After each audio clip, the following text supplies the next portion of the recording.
When most people think of video games, the mind jumps to things like Pac-Man, Metroid, or Mortal Kombat, among other things. However, within the last decade, the ways in which video games are consumed by the public has changed drastically. Due to the increased availability of gaming consoles and phone apps, more and more people have the ability to indulge in gaming. While this is not inherently a bad thing, issues begin to arise when it becomes addictive. Much like other addictive practices such as gambling or smoking, video games take on a lot of similar traits, releasing dopamine into the brain to stimulate the sensation of joy or excitement. One scholarly article in particular, titled Computer and Video Game Addiction: A Comparison Between Game Users and Non-Game Users, conducted an experiment that implemented a brain imaging device in order to measure dopamine release and found that computer game addicts or gamblers may show reduced dopamine response to stimuli associated with their addiction. Another interesting point made within the article highlights the factors likely to encourage such behavior, finding that the psychophysiological mechanisms underlying computer game addiction are mainly stress coping mechanisms, emotional reactions, sensitization, and reward.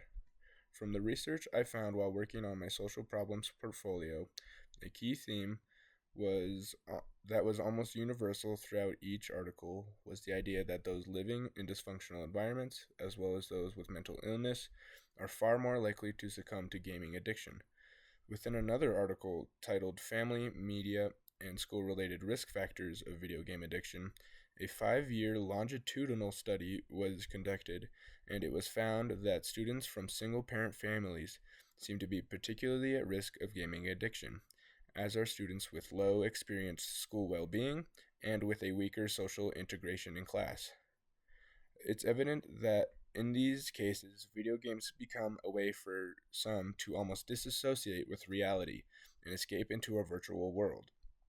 As mentioned before, health issues can cause this behavior, but it's also important to note the negative effects that stem from video game addiction. Engaging in addictive gaming can lead to adverse outcomes such as lower academic scores, depression, and anxiety, as well as decreased self-esteem, life satisfaction, and social support.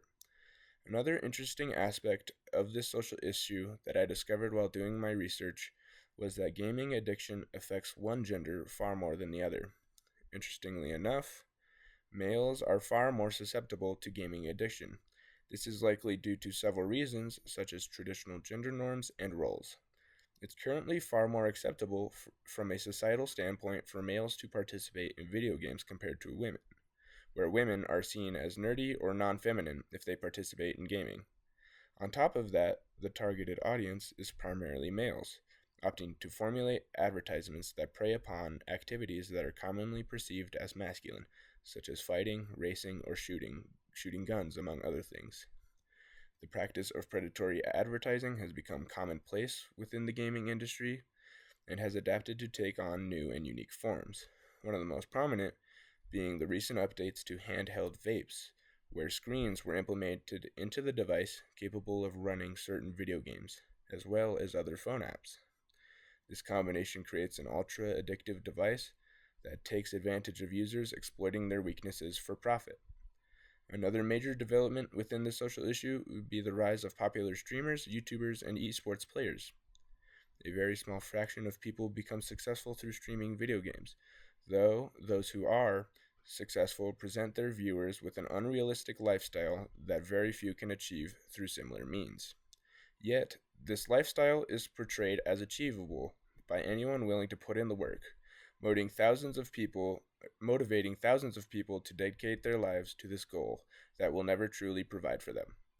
In the end, I feel that this issue is something that will become more noticeable and prevalent within society in the future. People are currently spending increasing amounts of time and money on video games, further bolstering the industry. It's incredibly important to highlight that gaming addiction is truly an addiction, similar to gambling and or drugs, affecting mental health as well as social relationships. This must be Thus, it must be expressed that gaming is something that should be done in moderation, being a reward rather than a lifestyle.